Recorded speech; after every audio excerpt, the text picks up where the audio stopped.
जय श्री राम। आप सभी का जीवन मंगलमय हो। आज की धर्म पर चर्चा भारत संस्कार मंच YouTube channel, Facebook, Instagram, Twitter के माध्यम से, जिसमें आप सभी महानुभावों का वंदन, अभिनंदन एवं स्वागत है। ये धर्म पर चर्चा आज की जात पात, धर्म, भाषा, लिंग के आधार पर ये भेदभाव एक जहर की तरह से है, जहर घोला जा रहा है। आज की परिस्थितियाँ समाज में जहर घोल रही हैं, प्रकृति में जहर घोल रही हैं। प्रकृति के कारण ही ये सृष्टि है। जो प्रकृति है वही सृष्टि है, वही ये शरीर है, तन मन चित्त बुद्धि है। प्रकृति में जहर होगा तो इस शरीर में भी जहर ही होगा, विषमताएं ही होंगी, विसंगतियां ही होंगी। तो कैसे कोई सुख, शांति, सौहार्द, सत्कार, सुखी जीवन, स्वस्थ जीवन कैसे कोई जी पाएगा। आज अस्तित्व जो प्रकृति का विकास के नाम पर समाप्त करने की तरफ बढ़ रही है व्यवस्था आज की, चाहे वो युद्ध के माध्यम से हो। परमाणु बम, न्यूट्रल बम बन गया है। इसका कारण क्या है? आज इसे समझने की ज़रूरत है और जागृत होने की ज़रूरत है कि ये प्रकृति का अस्तित्व, प्रकृति में अमरता हो, पवित्रता हो, सब लोग में अमरत्व हो। गगल सुधा ऋतु करें मिताई, गोपद सिंधु अनल शीतलाई। इस संसार में जो विसंगतियाँ हैं, विरोधाभास है, तत्व में विषय है,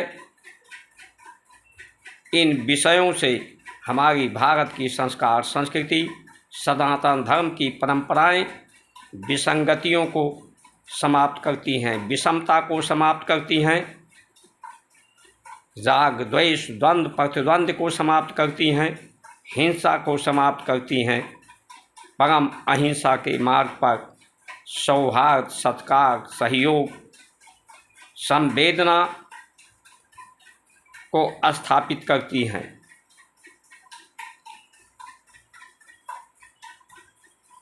व्यक्ति सभी स्वस्थ रहना चाहते हैं, संतुष्ट पुष्ट रहना चाहते हैं, सभी सदाचारी श्रेष्ठ होना चाहते हैं। किसी को बीमार रहना, अस्वस्थ रहना कोई नहीं चाहता। लेकिन चाहने से सिर्फ काम नहीं चलेगा, उसकी प्रयोजन को सिद्ध करने के लिए हमें प्रकृति को और सृष्टि के शरीर के कारणों को, इनके कर्मों को जानना होगा। वही भारत की संस्कार, संस्कृति सिद्धांत के रूप में, दार्शनिक के रूप में, दृष्टांत के रूप में, सूत्र के रूप में, उपदेश संदेश के रूप में हमें संकल्पित किया है, समायोजन किया है। उन परंपराओं का ईमानदारी से, जिम्मेदारी से निर्वहन करने की आवश्यकता है। आप सभी महान भाव स्वस्थ रहना चाहते हैं, समृद्धशाली होना चाहते हैं, सरोकार चाहते हैं, सत्कार चाहते हैं तो आपको इस वीडियो को पूरा देखना चाहिए और इसके समर्थन के लिए कि ऐसी परिस्थितियां अनुकूल बने हमारे भारत की संस्कार संस्कृति के अनुरूप। ये भारत की संस्कार संस्कृति किसी एक जात, एक समुदाय, एक देश के लिए नहीं, ये पूरे ब्रह्मांड के लिए है, पूरे विश्व के लिए है, सभी मन मानव के लिए है, जनजात के लिए है, कल्याणकारी है। इस पर कोई आरक्षण नहीं है कि ये किसी के लिए रिजर्व है कि उसी के लिए कल्याणकारी है। ये सर्वहितकारी है, सर्व कल्याणकारी है, सब जन के हिताय के लिए है, सब जन के सुखाय के लिए है। आपके सब्सक्राइब, लाइक, शेयर, फॉलो करने से ऐसी परिस्थितियां का निर्माण हो जिससे सभी का जीवन धन्य धान हो, सफल हो, जिसके फलस्वरूप आपको परमात्मा का कृपा प्राप्त होगी। आप परमात्मा की कृपा प्राप्त करना चाहते हैं तो ज़रूर इसे सहमति दें।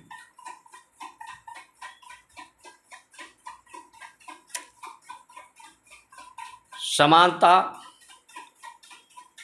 जो विषमता है उसमें समानता करने की आवश्यकता है। समानता क्या किया जा सकता है? कोई बच्चा है, कोई किशोरावस्था में है, कोई जवान है, कोई वृद्ध है, तो इसे सम नहीं किया जा सकता कि इस अवस्था को कि सभी जवान हो जाएं, सभी बूढ़े हो जाएं, सभी बच्चे हो जाएं।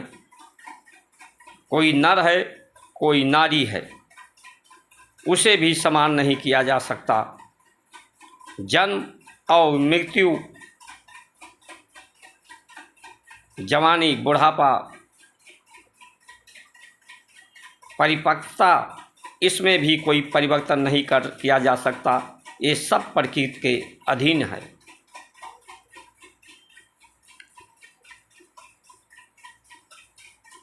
किया जा सकता है जो ऋषियों ने बताया कि सभी के रूप, रंग, कद काठी, मानसिक, बौद्धिक, शारीरिक क्षमताएं भी अलग अलग हैं, विचार भी अलग अलग हैं। इन सब को सम करने के लिए हमारे ऋषियों ने दान की व्यवस्था बताई। जिस तरह से प्रकृति हमें दान देती है, जीवन देती है, प्रकृति के कारण ही ये सृष्टि, ये शरीर, ये जीवन है। लेकिन प्रकृति निस्वार्थ भाव से कुछ लेती नहीं है आपसे, सिर्फ देती है। तो जिसके पास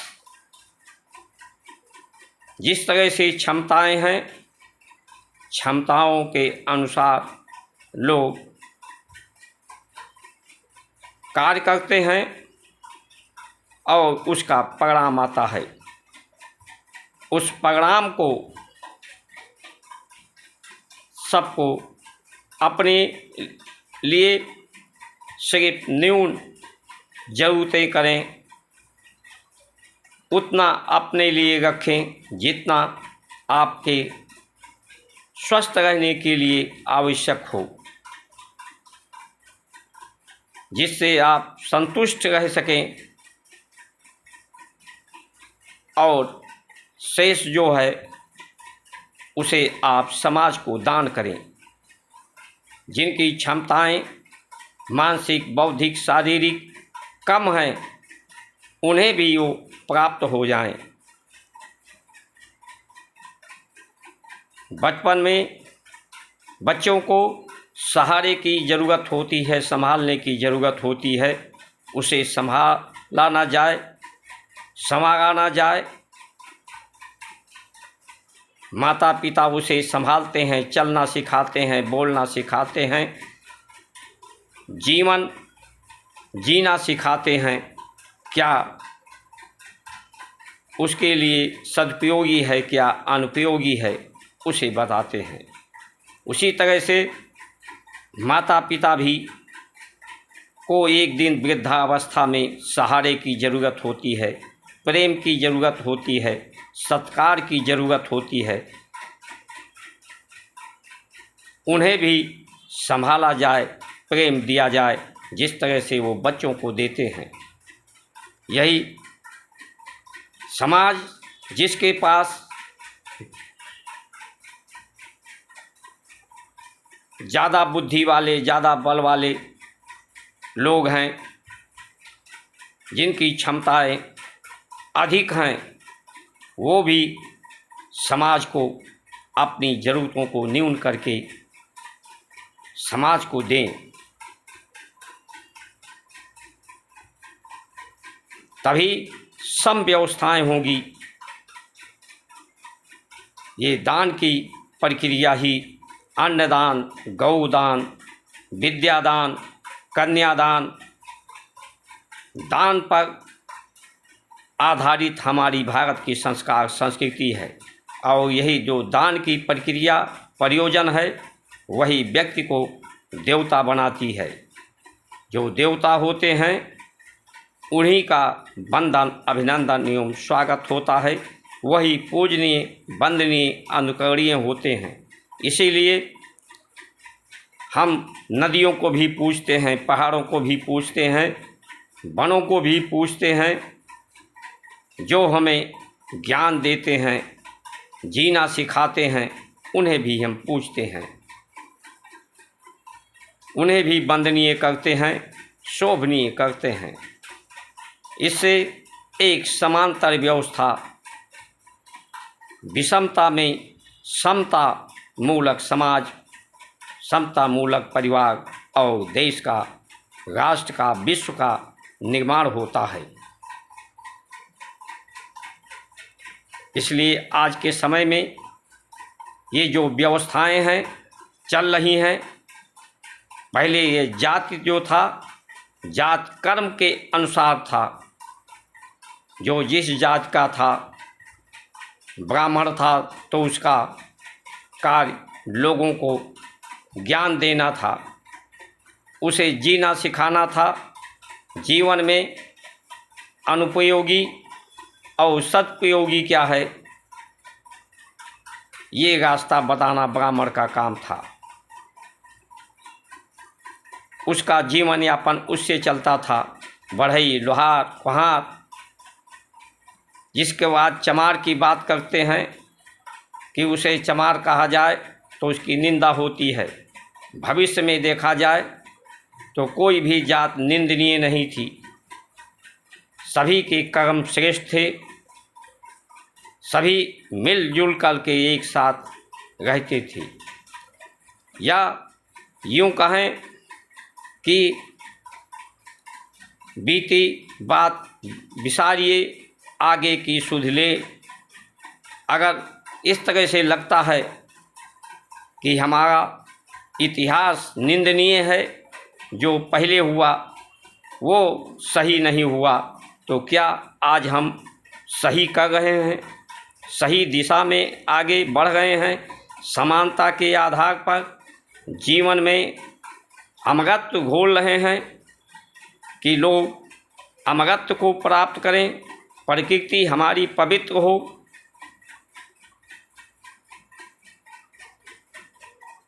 क्या जीवन का उद्देश्य क्या है? सब कुछ जानना, सब कुछ पाना, जानकर पाना। हमारे ऋषियों ने इस शरीर को ही सब कुछ जानने का साधन बनाया, क्योंकि ये जो शरीर है वही पूरा प्रकृति है, पूरा ब्रह्मांड है। जो इस शरीर को, इसकी उपयोगिता को जान जाएगा, अपने आप को जान जाएगा, वो प्रकृति को भी जान जाएगा, परमात्मा को भी जान जाएगा। शरीर सीमित है, आयु सीमित है, क्षमताएं सीमित हैं, संसार बहुत बड़ा है। इसलिए सीमित तत्वों का सीमित आहार लें, जो सरल हो, सुधा हो, सुपाच्य हो। विष को छोड़ दें, अमृत को ग्रहण करें। शरीर रहे न रहे, लेकिन इसके सत्कर्मों को, सत्मार्गों को, सत्पथ को, मार्गदर्शन को लोग सदैव याद करके उस मार्गदर्शन पर चलकर लोग अपने जीवन को धन्य धान करें और आपको स्मरण करते रहें। यही जीवन का श्रेष्ठता है, यही महानता है। लेकिन आज क्या, जिसके पास 4 किताबें पढ़ लेते हैं लोग, वो अपने आप को बड़ा ज्ञानी समझ लेते हैं। ज्ञानी समझकर वो संसार की सभी वस्तुओं को, सभी सुख सुविधाओं को अपने लिए संकलित कर लेते हैं, दूसरे के अधिकारों का हनन कर लेते हैं, जिससे वो निकृष्ट हो जाते हैं, उनका शरीर भी अस्वस्थ हो जाता है, कलंकित हो जाते हैं। आज यही व्यवस्था पूरे विश्व में चल रहा है। जिसके पास ज़्यादा बल है, बुद्धि है, साधन है, वो पूरे संसार की संपदाओं पर अपना अधिकार प्राप्त करना चाहता है। इसके लिए लोग दूसरे के गले पड़ रहे हैं, गला काट रहे हैं, प्रकृति को में जहर घोल रहे हैं। जब प्रकृति ही में जहर हो जाएगा तो आप कैसे बचोगे, आपकी पीढ़ियां कैसे बचेंगी। आज की परिस्थितियां चुनौतीपूर्ण हैं। इस चुनौतियों को स्वीकार करते हुए हमें सद्मार्ग पर चलना होगा, विषमताओं को समाप्त करना होगा, अपनी आवश्यकताएं उतनी ही रखनी होगी जिससे हम स्वस्थ रहें। वही आहार लेना होगा जो सुपाच्य हो, सुधा हो, अमृत की समान हो, जिससे हमारे को अमृत प्रदान करे।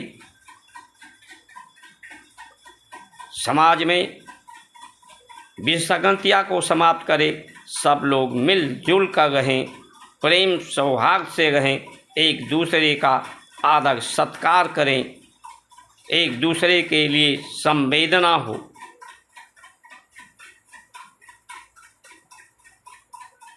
ऐसी व्यवस्थाओं को हमें अस्वीकार करना होगा जो प्रकृति में जहर घोलने वाले हैं,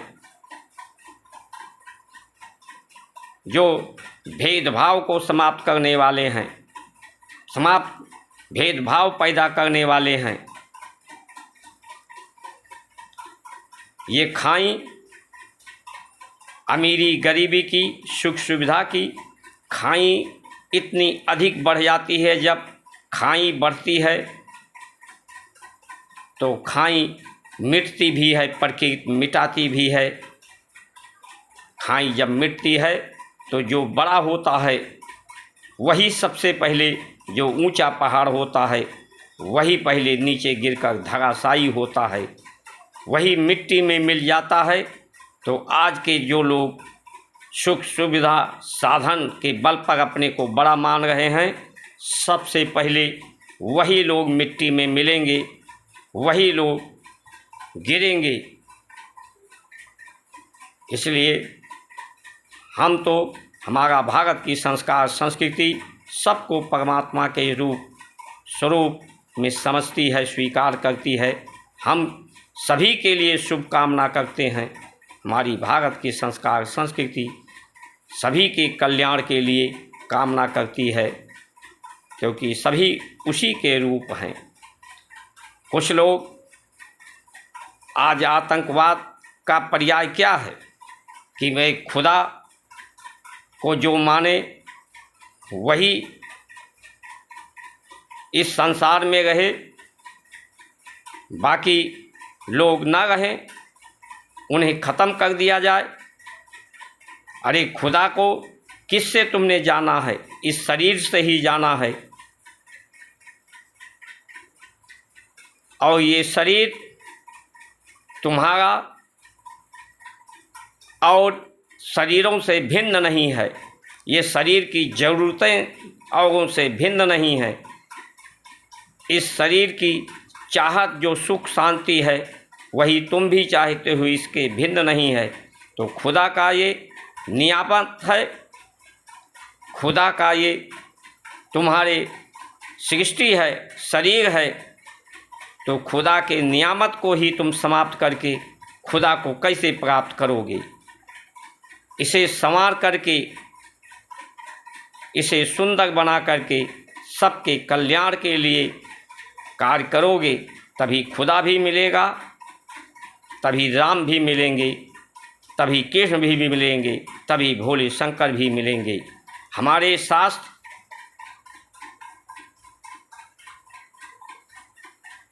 भगवान राम आपको बनाने की बात करते हैं, नारियों को सीता बनाने की बात करते हैं, भोले शंकर बनाने की बात करते हैं, पार्वती बनाने की बात करते हैं, ऋषि बनाने की बात करते हैं, संत बनाने की बात करते हैं। आज की जो संतों की परंपरा जैसे कि संसार को जो छोड़े, परिवार को जो छोड़े वो संत है। संत की परिभाषा नहीं ये है। संत की परिभाषा ये शरीर को छोड़कर तो संत कोई हो नहीं सकता। शरीर भी प्रकृति का हिस्सा है, समाज का हिस्सा है।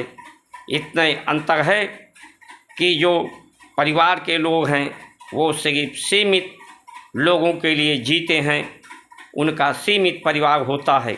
संत का परिवार पूरा विश्व उसका परिवार होता है। पूरे विश्व को परिवार समझकर उसके आनंद के लिए, कल्याण के लिए जो कार्य करे, समाज से, परिवार से भागना संत का काम नहीं है, बल्कि सबके साथ मिलजुल कर, सबके साथ सहयोगी बनकर कल्याण करने के लिए संत है। पूरे जगत को वो अपना परिवार माने, पूरे ब्रह्मांड को अपना परिवार माने। जितना बड़ा वो संत है, जितना अपनी संकीर्णता को समाप्त करके जितने लोगों को अपना बना ले, अपना मान ले, तभी वो परमात्मा को प्राप्त करेगा। परमात्मा का भी सहयोग, प्रकृति का भी सहयोग, सृष्टि का भी सहयोग प्राप्त करके, सभी का आशीर्वाद प्राप्त करके अपने जीवन को धन्य भागी करेगा। तो आइए हम सब मिलकर इन विधि व्यवस्थाओं, जो विपरीत व्यवस्थाएं हैं, विषम व्यवस्थाएं हैं, वो जल्द से जल्द समाप्त हों, ताकि सृष्टि का अस्तित्व, प्रकृति का अस्तित्व, परमात्मा की कृपा सदैव सबको प्राप्त होती रहे। इन्हीं वचनों के साथ आप सभी का सुमंगल कामना करते हुए जय जय श्री राम।